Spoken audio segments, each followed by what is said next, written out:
Muy buenos días, tengan todos ustedes, respetable público, y sin mayor preámbulo, con el saludo previo de su maestro y mentor Peter Vargas Ramos y Micuachi, Elmer Huerta, continuamos con la conferencia Confrontando el Cáncer, conferencia número 4. Tratamiento y supervivencia del cáncer.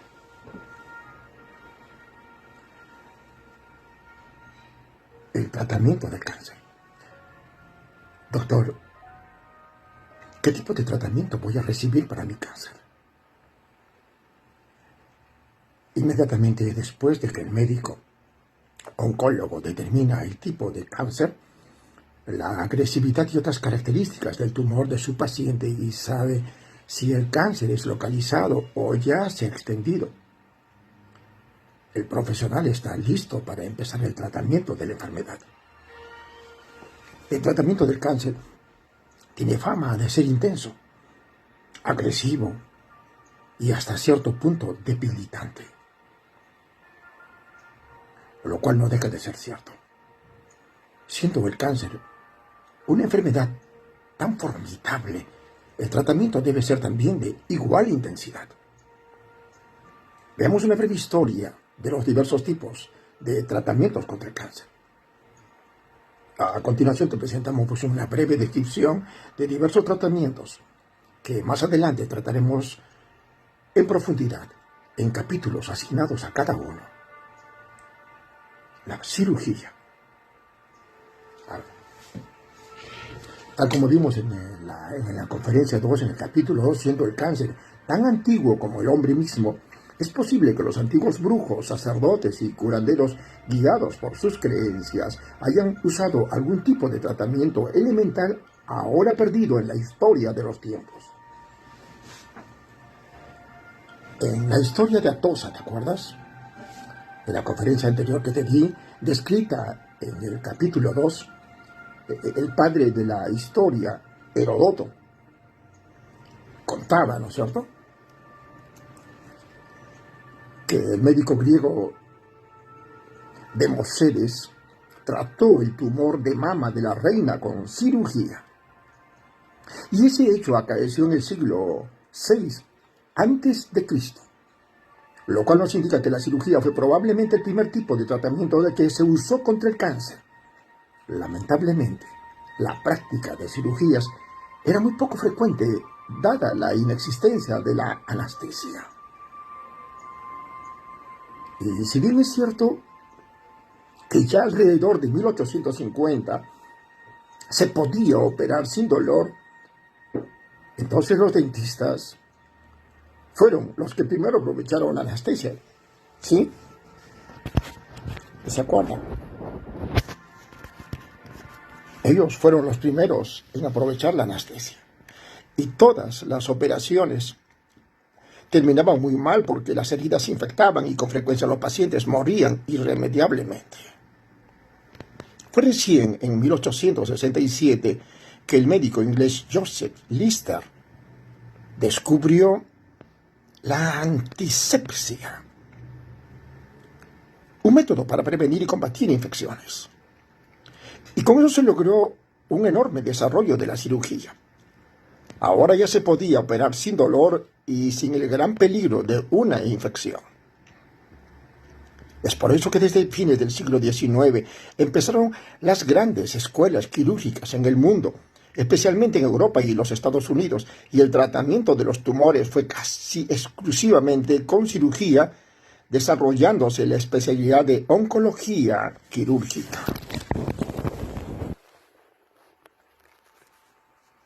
O sea, la radioterapia, que es un avance extraordinario en la ciencia. Ocurrió en 1896, años en que el físico alemán Wilhelm Conrad Röntgen descubrió los rayos X. En 1901 recibió el premio Nobel e inmediatamente después se descubrió en Francia que dosis diarias de rayos X emanadas del elemento radium podían hacer desaparecer algunos tumores. El resto es historia. A partir de esa fecha se inventaron más máquinas de radiación y se desarrolló pues el segundo tipo histórico de tratamiento contra el cáncer, la radioterapia, especialidad manejada por el oncólogo radioterapeuta. Esto lo vamos a ver con detalle en el capítulo 9, la radioterapia, ¿de acuerdo? Vamos a la otra, brevemente, la quimioterapia. El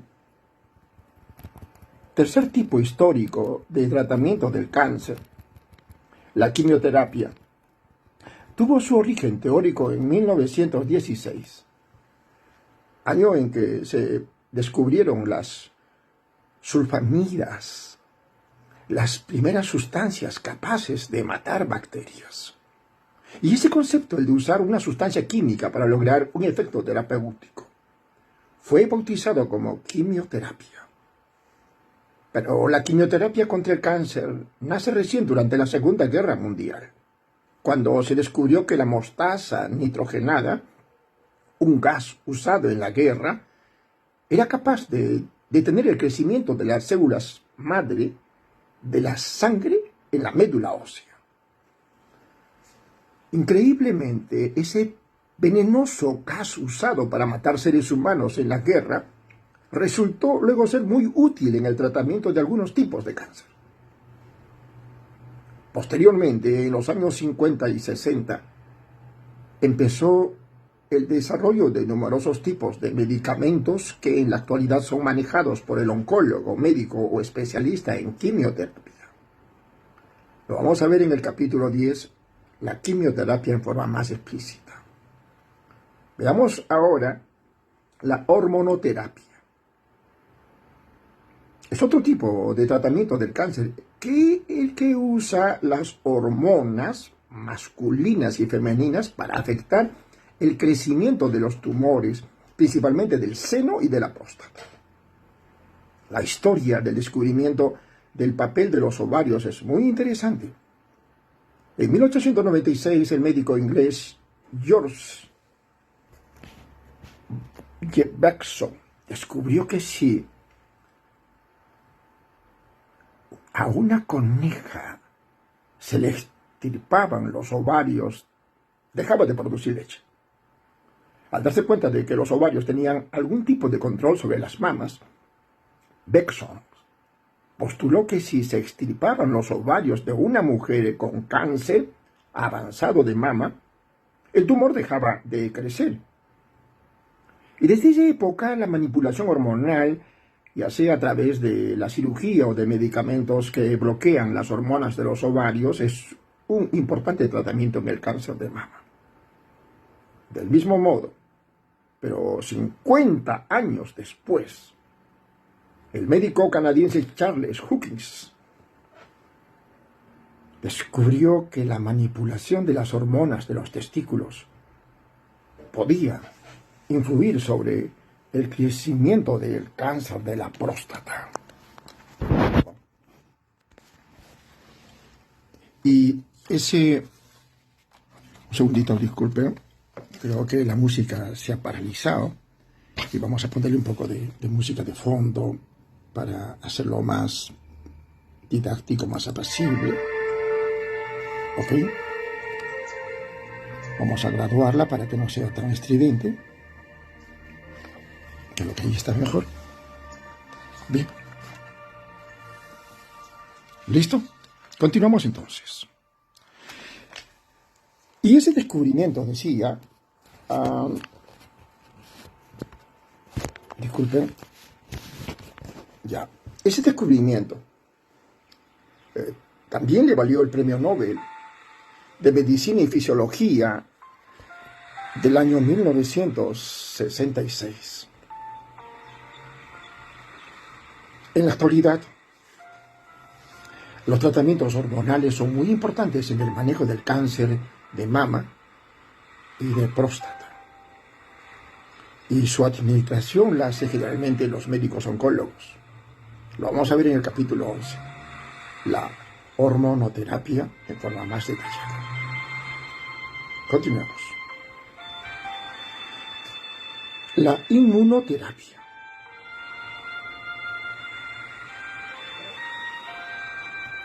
Es otro tipo de tratamiento contra el cáncer que tuvo sus orígenes en 1850, cuando los científicos alemanes observaron que si un tumor canceroso se infectaba, ese podía disminuir de tamaño. Creyendo entonces que el tumor podía contener algún elemento que se despertaba, entre comillas, por la infección y podía combatir el cáncer, en ese entonces se hicieron los primeros intentos de inyectar preparados hechos con tumores al paciente con cáncer y así aprovechar ese elemento desconocido, entre comillas. Lamentablemente los experimentos no tuvieron ningún éxito. Tuvieron que pasar 100 años hasta que el científico argentino César Milstein y su colega, el alemán George Kohler, descubrieron los anticuerpos monoclonales, mérito por el cual ganaron el Premio Nobel de Medicina y Fisiología en 1984. En la actualidad, se han desarrollado una serie de medicamentos que aprovechan la capacidad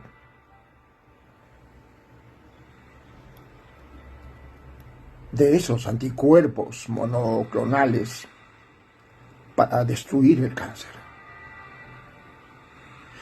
Y esos llamados medicamentos biológicos son administrados por los médicos oncólogos. Lo vamos a ver en el capítulo 12, la inmunoterapia. Tratamientos dirigidos. Los tratamientos dirigidos pues empezaron a desarrollar recién en los años 90 y aprovechan el conocimiento que se está obteniendo del modo en que las células cancerosas se dividen, se nutren y mueren. En otras palabras, conociendo los secretos íntimos de las células cancerosas, es posible preparar medicamentos que interfieran con esos procesos. El ser tan específicos los distingue de la quimioterapia, tratamiento que no solo destruye las células cancerosas, sino que afecta también negativamente a las células sanas.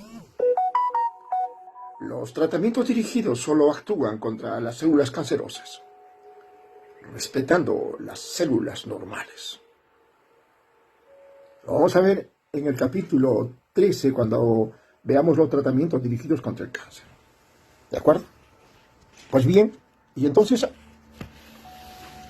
pregunta: ¿cuántos tipos de médicos especialistas existen en el tratamiento del cáncer? Se acepta que existen 3 tipos principales de especialistas en el tratamiento del cáncer: el cirujano oncólogo, el médico oncólogo y el radioterapeuta oncólogo. Los 3. El cirujano oncólogo es un profesional que, después de completar sus estudios de medicina, se especializa al menos 4 años en cirugía general. 4 años. Para tu conocimiento. No es tan sencillo. Es cosa seria. Y luego se subespecializa entre 2 y 3 años en la cirugía de algún tipo de cáncer, el cual se determina generalmente por la región del cuerpo en la que se localiza el tumor. Es aquí, y es así, que hay cirujanos oncólogos especializados en cirugía de la cabeza, del cuello, del abdomen, de las mamas, de las vías urinarias, del área ginecológica, etc. El médico oncólogo u oncólogo médico. ¿Quién es?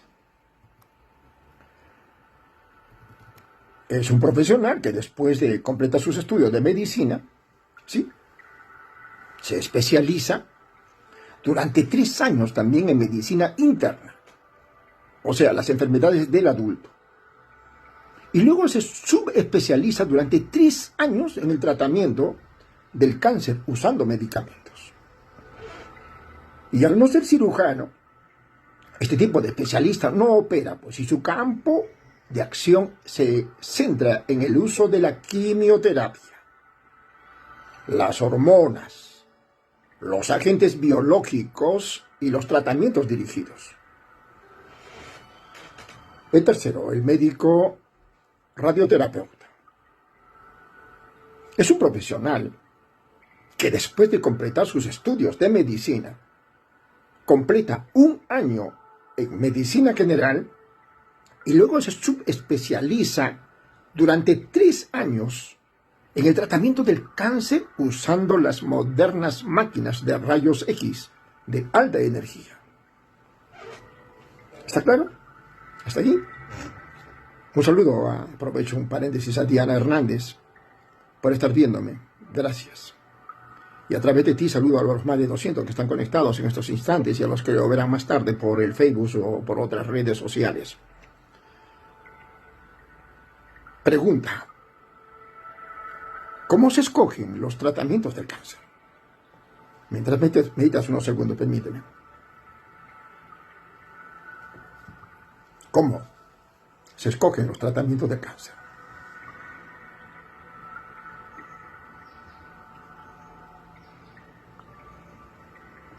Se calcula que existen aproximadamente 200 tipos de cáncer. ¿Sabías? 200 tipos de cáncer. Y cada uno diferente del otro. Y cada tipo de cáncer tiene un tratamiento diferente. El arte del médico oncólogo es escoger el mejor tratamiento para el tipo particular de cáncer que tiene su paciente.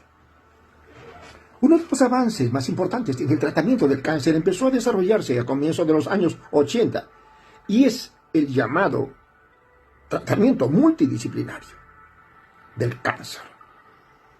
Esto significa que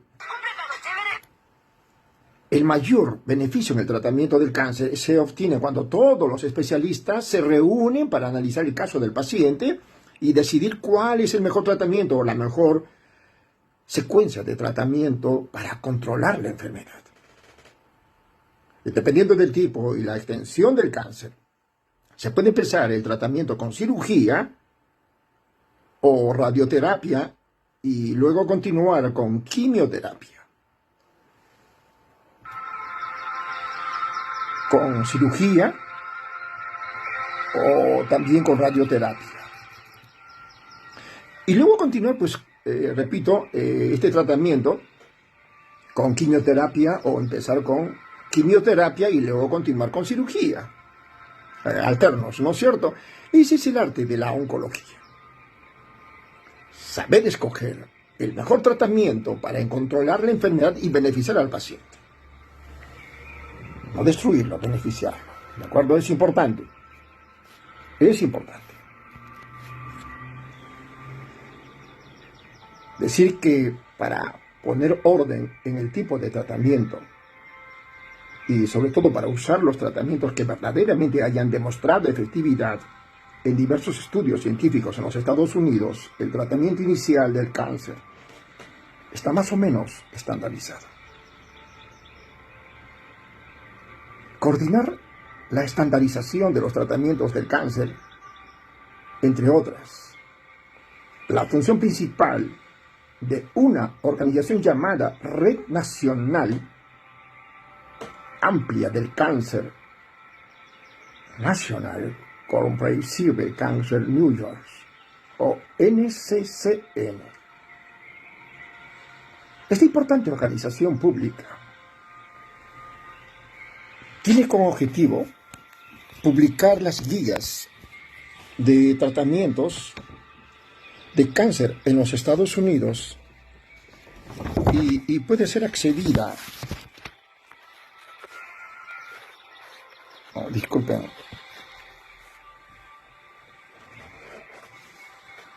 Los principales y más prestigiosos, es importante tener en cuenta esto, que los principales y más importantes y los más prestigiosos centros del cáncer de los Estados Unidos y el mundo respetan las directivas de tratamiento de la NCCN. Veamos la primera cita con el oncólogo. Debido a que el choque psicológico originado por el diagnóstico del cáncer puede nublar la memoria y provocar confusión, es importante que sepas cómo conducir la primera cita con el oncólogo. Es importante que lleves una libreta o una grabadora y debes pedir permiso al médico para grabar la conversación. Y que vayas acompañado por un amigo o familiar de confianza. No tengas miedo de preguntar y pídele al médico que hable despacio para que puedas tomar notas. Por más que parezca una simpleza, al sacar la cita para la primera consulta con el oncólogo, debes preguntar y apuntar cuidadosamente la dirección del médico, incluyendo el número de la oficina y alguna guía para facilitar la ubicación del consultorio. Debes preguntar también qué tipo de documentos o exámenes debes llevar a la primera consulta, algunos de los cuales pueden incluir, toma nota, tarjetas del seguro médico, informes de la operación, es decir, el informe quirúrgico, informes de radiografías y otros exámenes de imagen, CT, sean sonogramas o ecografías, y el MRI, etc. Resultados de exámenes de sangre, o nombres y teléfonos de médicos que se han visto antes, informes de patología, resultado de las biopsias, láminas de las biopsias, o sea, las pequeñas láminas de vidrio en las que están las muestras de la biopsia, lista de los medicamentos que se están tomando, lista de las preguntas que se le quiere hacer al oncólogo en esta primera visita. Y en esta primera visita, además de conocer al oncólogo, también podrás conocer a otros miembros del equipo médico. Y lo más importante, conocerás el plan de tratamiento que el oncólogo ha establecido para ti. ¿Está claro? Hasta allí está claro. Y entonces, ¿qué debes preguntar? ¿Qué debe preguntarse antes de empezar cualquier tratamiento? La siguiente es una lista parcial de las preguntas que debes hacerle al oncólogo antes de comenzar el tratamiento. No lo olvides. ¿Cuál es el diagnóstico exacto? ¿Qué tipo de cáncer tengo? ¿Se ha diseminado el cáncer? Si es así, ¿dónde? ¿Cuál es la etapa de la enfermedad? ¿Cuál es el objetivo del tratamiento? ¿Me podrá curar? ¿O es solo para evitar que el cáncer se disemine? ¿Cuáles son mis opciones de tratamiento? ¿Qué me recomienda? ¿Y por qué? ¿Cuáles son los beneficios que se esperan de cada tipo de tratamiento? ¿Cuáles son los riesgos y posibles efectos secundarios de cada tratamiento?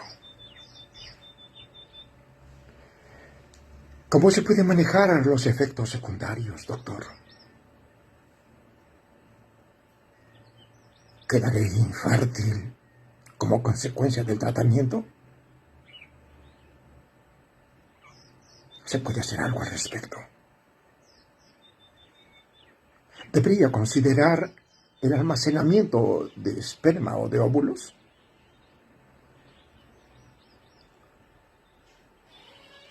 ¿Qué puedo hacer para prepararme para el tratamiento? ¿Con qué frecuencia recibiré los tratamientos?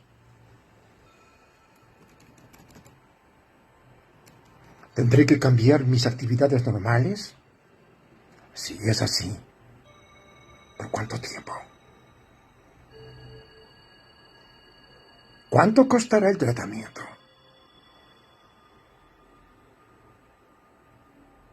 ¿Mi seguro cubrirá los gastos y los costos? ¿Qué nuevos tratamientos se están estudiando para el tipo de cáncer que tengo? ¿Existe un estudio clínico apropiado para mí en este momento? ¿O va a empezar con un tratamiento estándar primero? Los estudios clínicos son tratamientos experimentales que veremos con más detalle en el capítulo 15. Entonces, una vez decidido el tipo de tratamiento que recibirás, ya estás listo para recibirlo. En los siguientes capítulos revisaremos los principales tipos de tratamiento del cáncer: la cirugía, la radioterapia, la quimioterapia, la hormonoterapia, la inmunoterapia y tratamientos dirigidos. ¿Estamos claros? ¿Sí? Hasta ahí estamos claros. ¿De acuerdo? Pues bien, vamos a ver a continuación la cirugía, ¿de acuerdo? Vamos con la cirugía.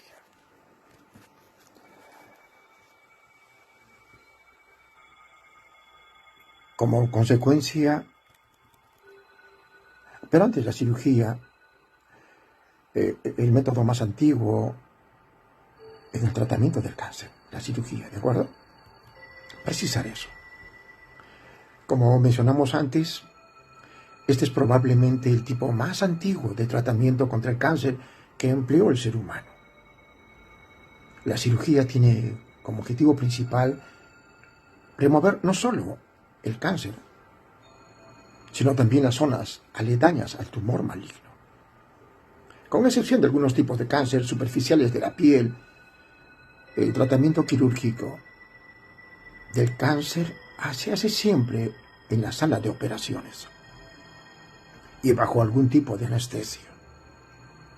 Pero además de remover el tumor, la cirugía tiene otros usos no menos importantes, tales como ayudar a diagnosticar el cáncer, conocer la extensión de la enfermedad y contribuir al control de la enfermedad al ser usada en concierto con los otros tipos de tratamiento.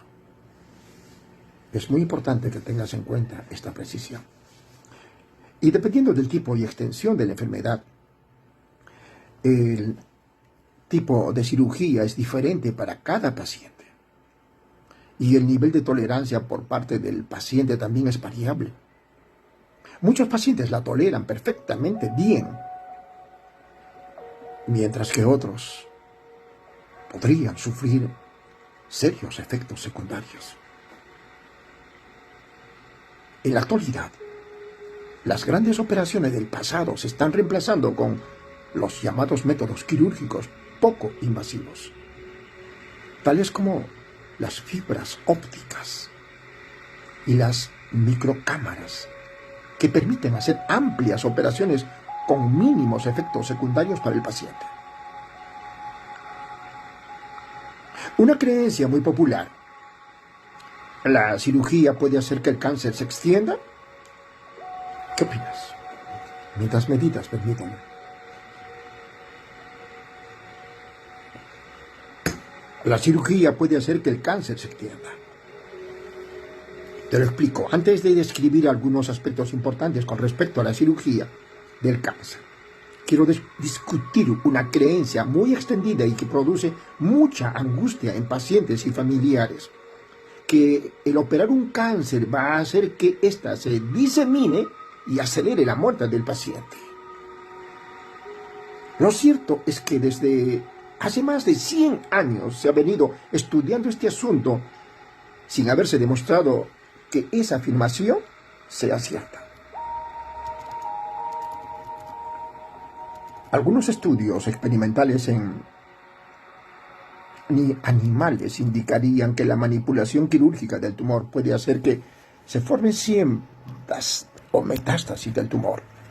Pero lo cierto es que no existen estudios en seres humanos que lo confirmen. Por otro lado, es muy probable, es muy sabido que en personas sanas, sin signos de cáncer, pueden encontrarse algunas células cancerosas circulantes, las cuales nunca causarán la enfermedad. Por lo que se concluye que el hecho de que algunas células cancerosas puedan circular en la sangre, ya sea espontáneamente o después de una cirugía, no es ninguna señal de que el cáncer se disemine en el futuro. ¿Está claro? De todas maneras, es muy importante decir que los cirujanos especialistas en cáncer operan siguiendo estrictas reglas de manipulación y corte tanto del tumor como de los tejidos adyacentes a dicho tumor.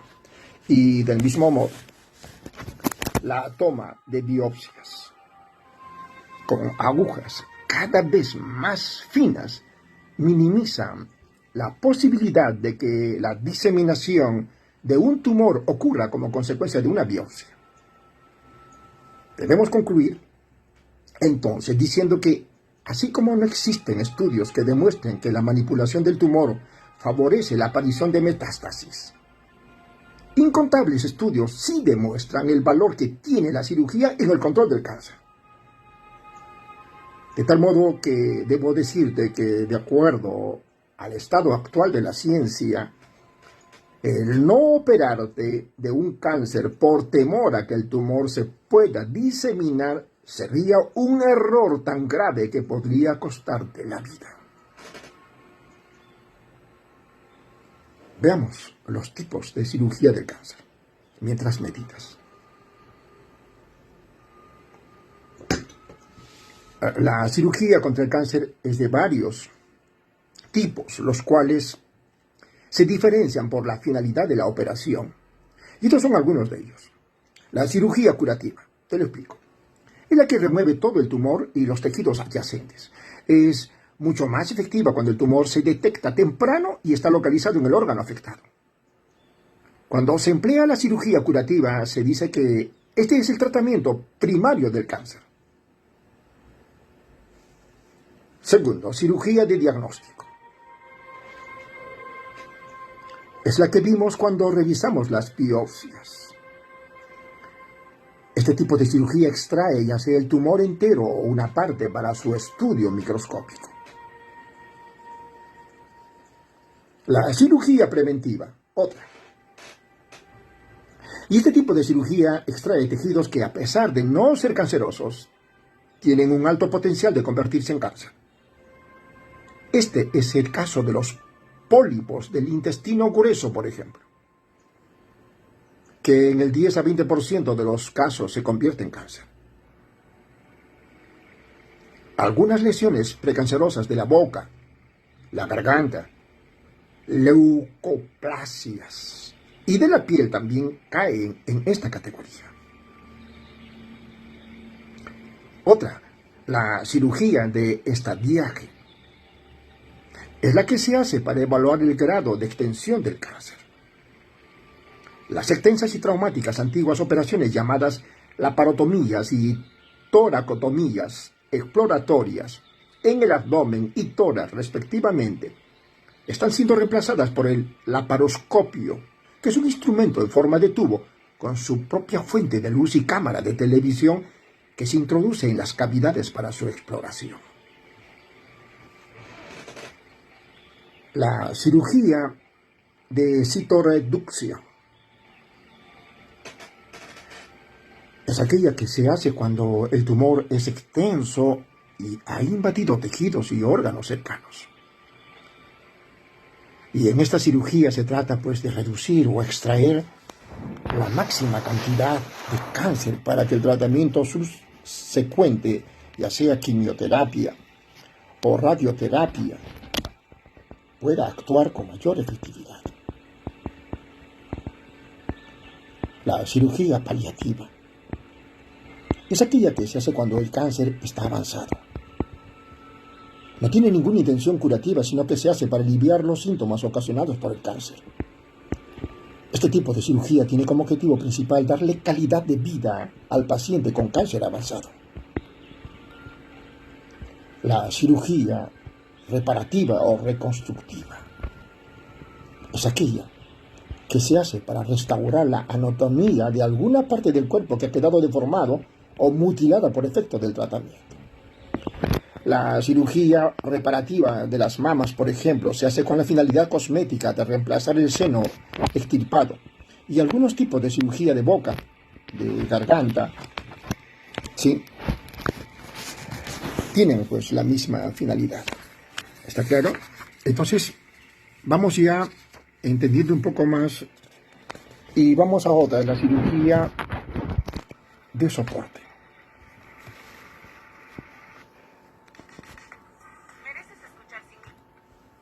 La cirugía de soporte es aquella que se hace para ayudar a otro tipo de tratamiento del cáncer.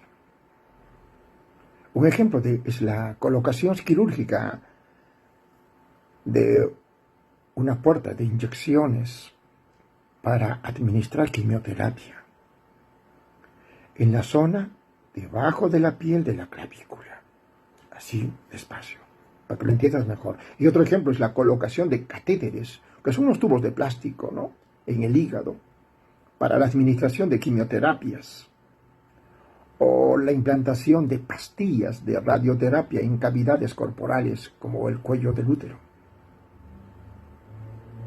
Esta es la cirugía de soporte. Te lo reitero. Decía que es aquella que se hace para ayudar a otros tipos de tratamiento del cáncer. Un ejemplo, dije, es la colocación quirúrgica de una puerta de inyecciones para administrar quimioterapia en la zona debajo de la piel de la clavícula. Otro ejemplo, dije, es la colocación de catéteres, o sea, tubos de plástico, en el hígado para la administración de quimioterapias o la implantación de pastillas de radioterapia en cavidades corporales como el cuello del útero. Veamos los tipos especiales de cirugía del cáncer.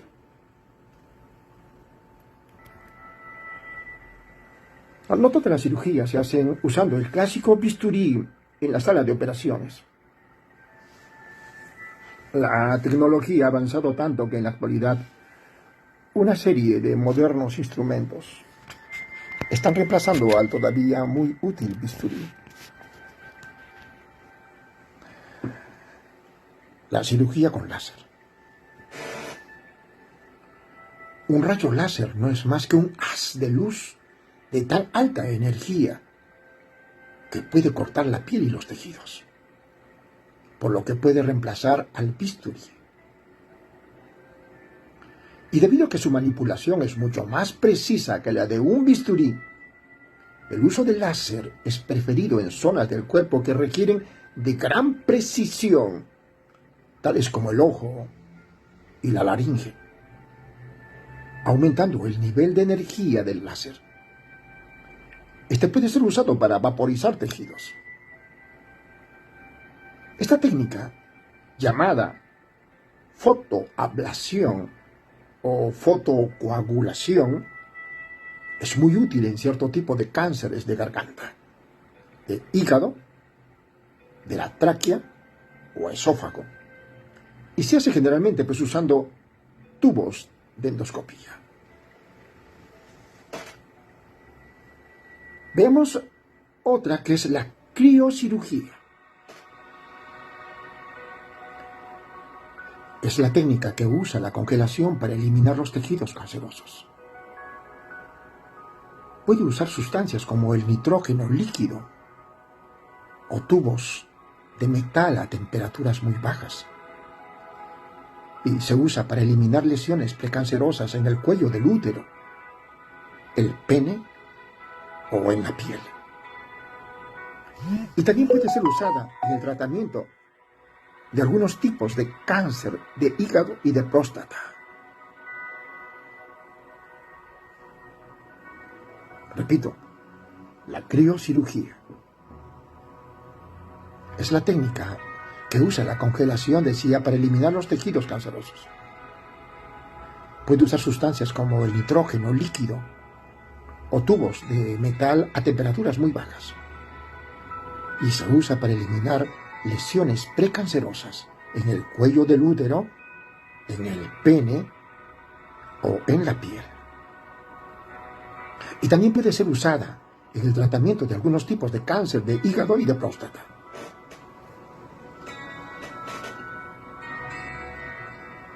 La electrocirugía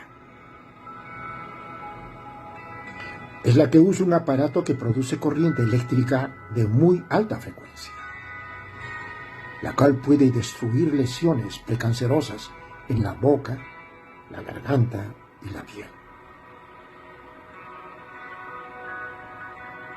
La cirugía de Mohs.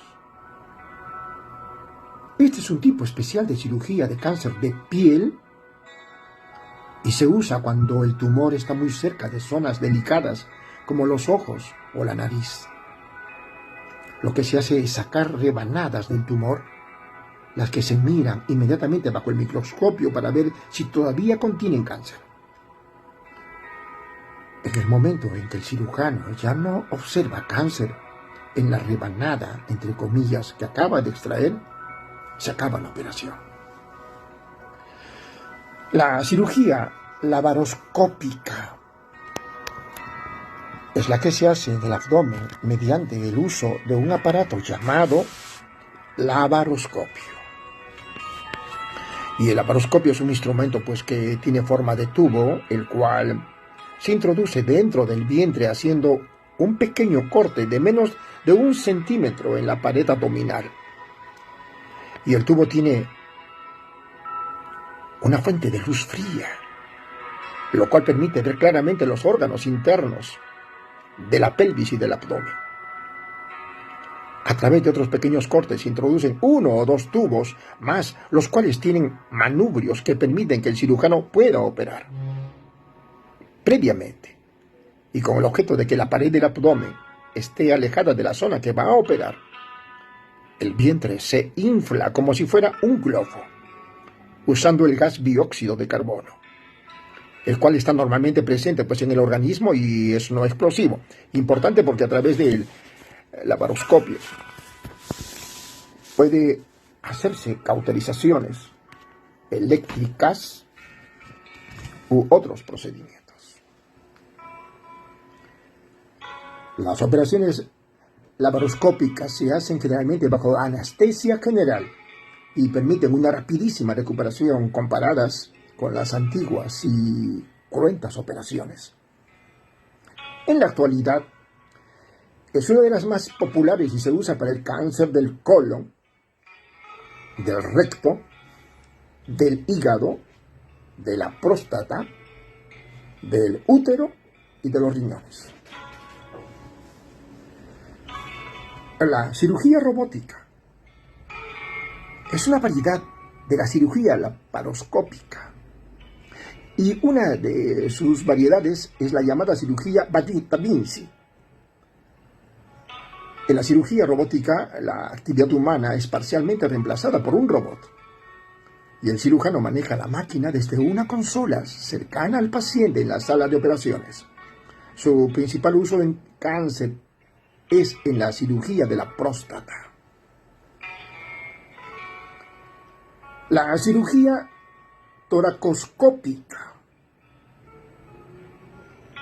es también una variedad de la cirugía laparoscópica y consiste en operar los pulmones u otros órganos internos a través de un pequeño corte entre las costillas por la cual se introduce un tubo que tiene una cámara de televisión. Y este tipo de cirugía es muy útil en tumores localizados en los pulmones. La ventaja sobre la antigua cirugía de tórax, que prácticamente abría el pecho, es innegable. La recuperación es muy rápida y la efectividad en el control del cáncer es similar al método antiguo. Veamos con algunas preguntas que deben hacerse antes de una cirugía del cáncer, adaptadas de la Sociedad Americana contra el Cáncer. Toma nota. Mientras me permites un sorbo de líquido.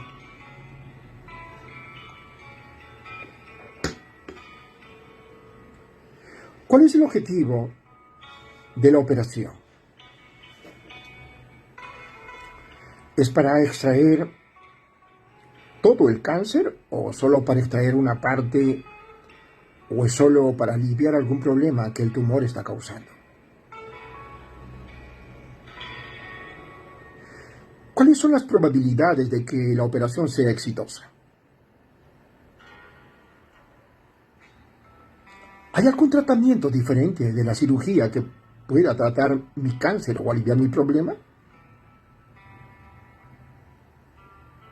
¿Será necesario usar otros tratamientos contra el cáncer, tales como la quimioterapia o la radiación, antes o después de la cirugía?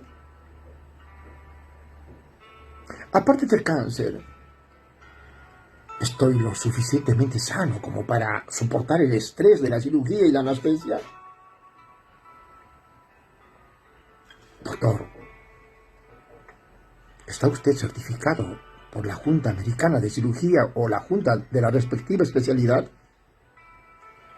Esto debido a que la mayoría de los cirujanos oncólogos tienen, además de la certificación por la Junta Americana de Cirugía, una certificación por una subespecialidad como cirugía de cáncer de cabeza y cuello, por ejemplo.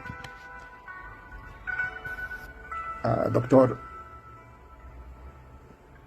¿cuántas operaciones como esta ha hecho anteriormente? ¿Cuál es su porcentaje de éxito? ¿Tiene usted experiencia en operar el tipo específico de cáncer que tengo? ¿Qué es lo que va a hacer exactamente en la operación? ¿Qué órgano o parte de mis órganos va a extraer y por qué? ¿Cuánto tiempo durará la cirugía? ¿Quién le informará el resultado de la operación a mi familia? Necesitaré transfusiones de sangre. ¿Qué puedo hacer para prepararme para la cirugía?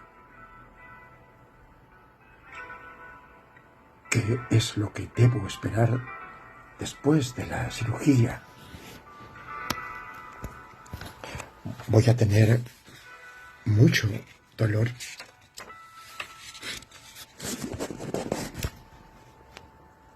¿Tendré tubos o catéteres después de la operación? ¿Cuánto tiempo tendré que estar en el hospital?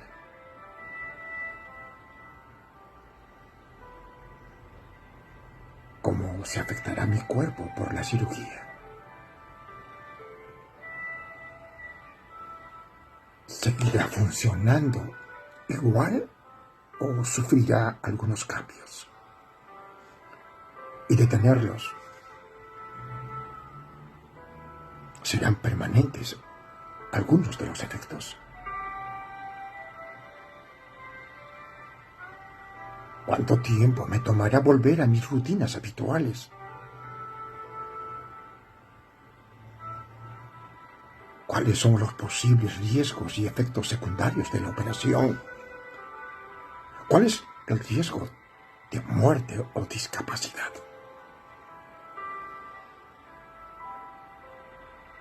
¿Qué pasará si decido no hacerme la operación? ¿Cuáles son las posibilidades de que la cirugía cure el cáncer? Y si la cirugía no funciona, ¿podría probar otros tipos de tratamiento después? ¿Pagará mi seguro el costo de la cirugía?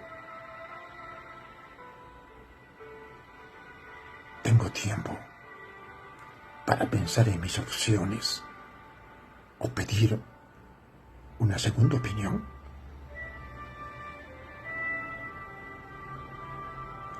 Vamos con la segunda opinión. Mientras sigas meditando con estas importantes preguntas. Disculpe. Vamos con la segunda opinión. Un asunto que se percibe, aún con mucha sensibilidad,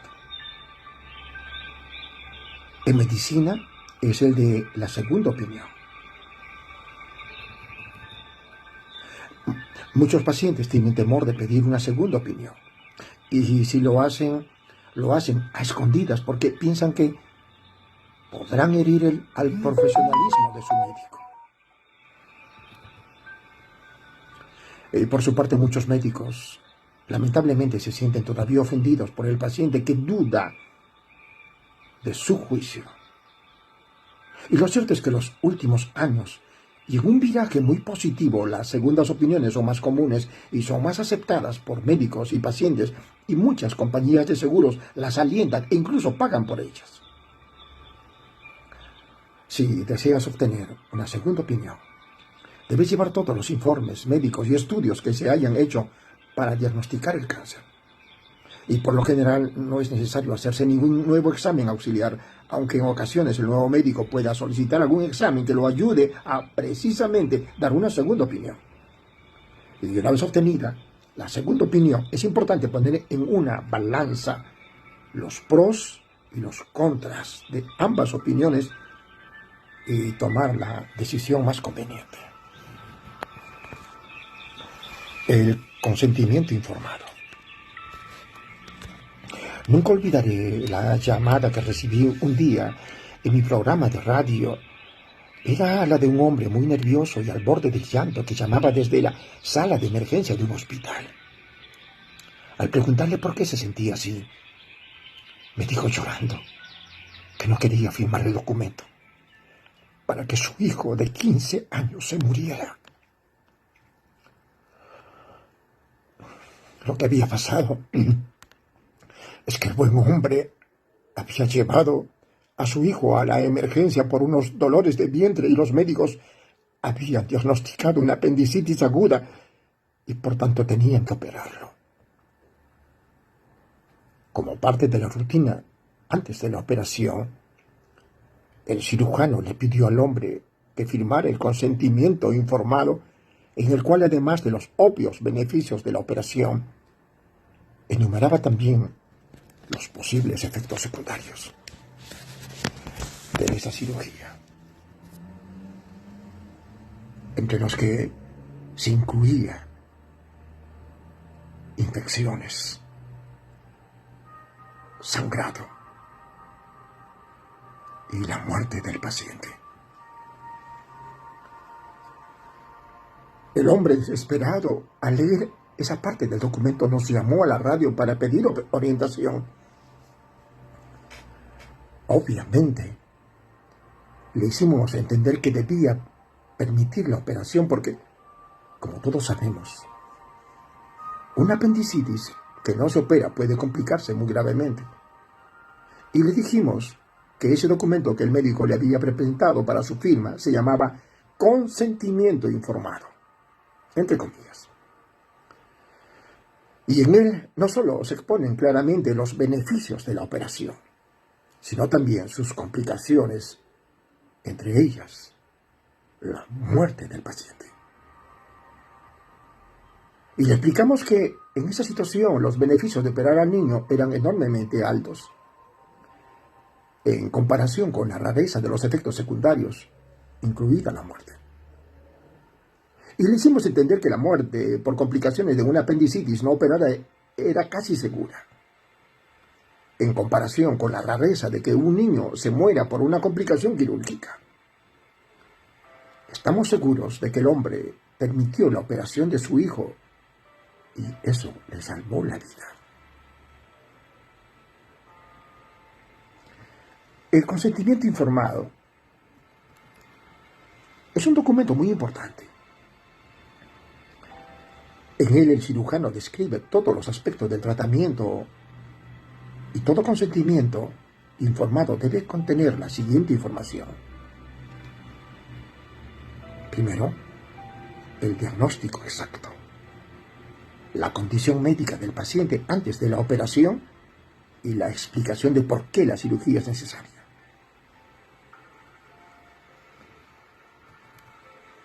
Segundo, el objetivo de la cirugía. Tercero, cómo se hará la cirugía. Cuarto, cuál será el beneficio que se obtendrá de la cirugía. Quinto, cuáles serán los riesgos para el paciente durante la cirugía. Sexto, cuáles son las complicaciones de la cirugía. Y una última, ¿qué otras opciones de tratamiento hay para el tipo de cáncer que afecta al paciente? Es muy importante leer bien y entender el consentimiento informado porque con tu firma reconoces que has entendido y que aceptas todo lo que el cirujano está poniendo y que no hay garantía absoluta de que la cirugía tenga el objetivo que se propone. Pero no tengas miedo de hacer todas las preguntas que se te ocurran. Y si es posible, pídele a un familiar o amigo que te ayude a leer e interpretar este importante documento. Entonces vamos a la preparación para el acto quirúrgico, ¿de acuerdo? ¿Estamos?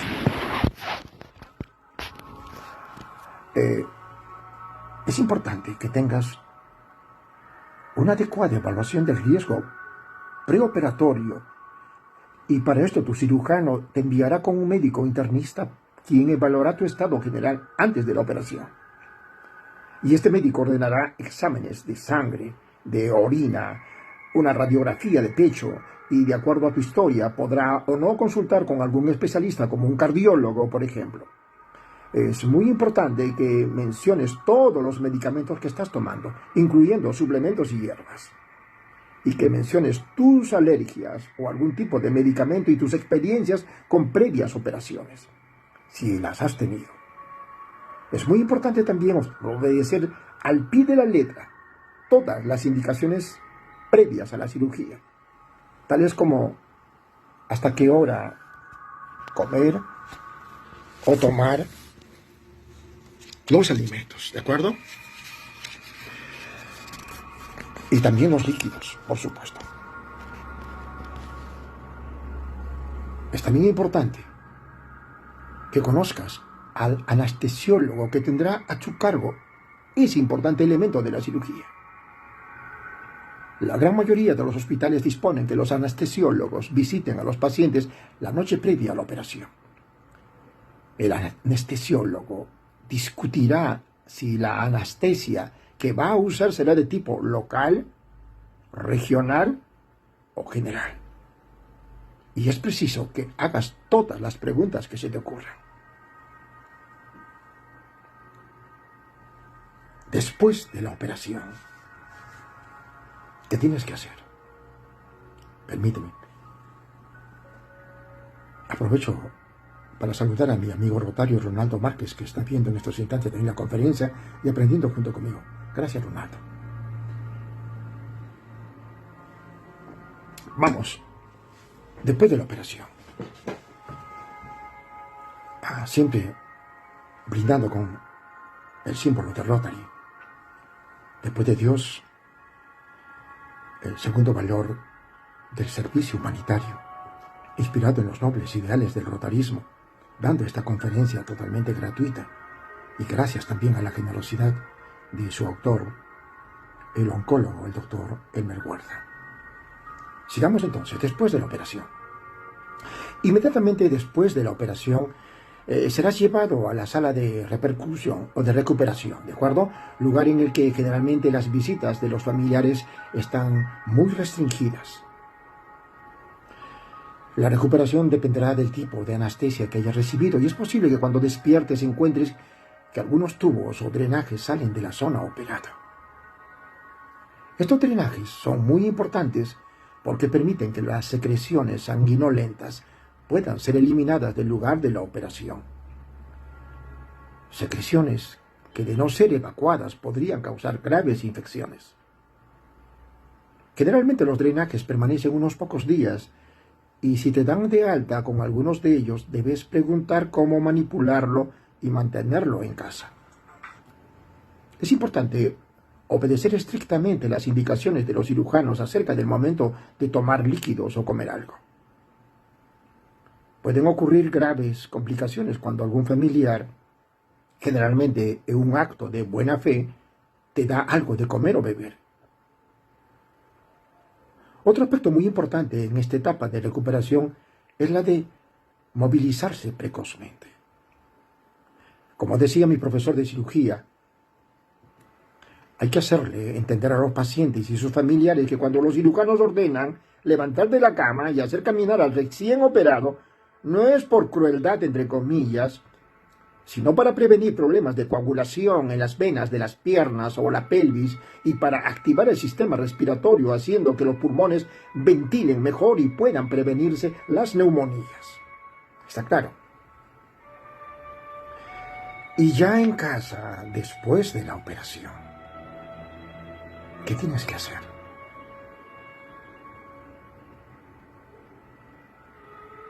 Ya en casa, después de la operación, ¿qué tienes que hacer? La salida de alta depende de muchos factores y solo el cirujano que te operó es el que puede autorizar que salgas a casa. Y antes de salir, asegúrate de entender las siguientes cosas. Toma nota. ¿Cómo vas a cuidar de tu herida y los drenajes en casa? Un drenaje es un tubo de plástico o una lámina de plástico que tiene un extremo en la zona que se operó y el otro sale por la herida y sirve para que las secreciones como el suero, la pus, la sangre puedan salir del lecho operatorio y no se produzcan infecciones. ¿Cuáles son los síntomas a los que debes estar atento? Porque podrían indicar que se puede estar presentando alguna complicación y podrías necesitar atención inmediata. ¿Cuáles son los límites de tu actividad física? Tales como conducir vehículos, trabajar, cargar objetos.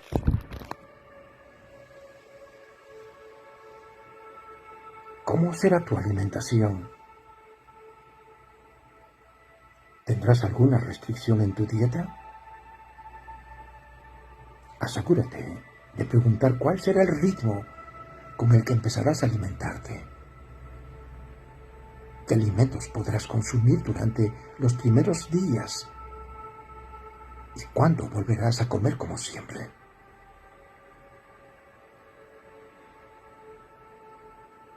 ¿Qué medicamentos tendrás que tomar y con qué frecuencia debes tomarlos? ¿Tendrás que tomar antibióticos? ¿Serán antes, después o durante las comidas? ¿Cómo tomarás los medicamentos para el dolor? ¿Y qué pasa si no funcionan? En caso de una urgencia, ¿sabrás a quién llamar? Asegúrate de llevar contigo el número telefónico de un profesional que pueda responder de inmediato a tus preguntas y pueda ayudarte a resolver problemas que pueden surgir. Asegúrate de que te puedan responder en horas de la noche o madrugada y el fin de semana. Pregunta: ¿qué tipo de ejercicios de rehabilitación necesitas cuando estás en casa. Muchas veces, el paciente no hace ejercicios de rehabilitación por dolor, por temor o falta de información. Y eso hace que sus músculos se atrofien y agravan el problema. Pregunta: ¿cuándo será tu próxima cita para una reevaluación de tu operación?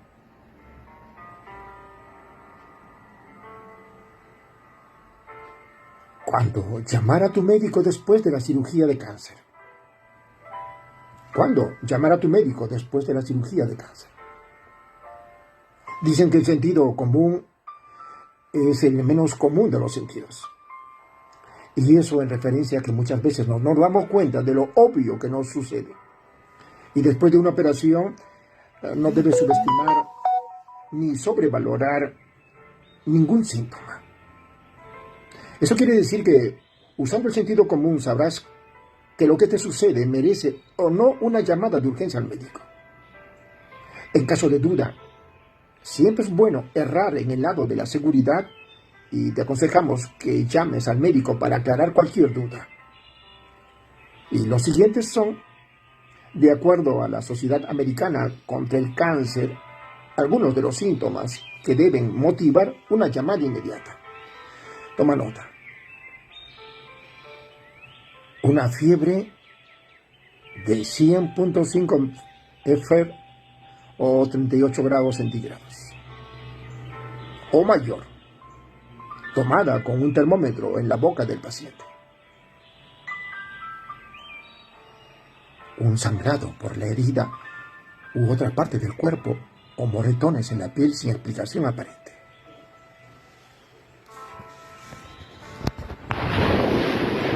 Escalofríos intensos, temblores que generalmente anuncian que está por venir una fiebre muy alta. Dolor o malestar en la herida de la operación que empeora o no se alivia con el medicamento para el dolor. Algún dolor inusual en el cuerpo, incluyendo dolores de cabeza intensos, dolores musculares o de pecho. Una falta de aliento o dificultad para respirar, sobre todo estando en reposo.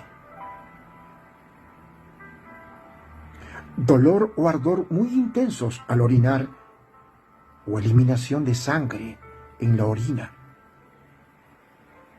Una orina turbia y maloliente. Si presentas algunos síntomas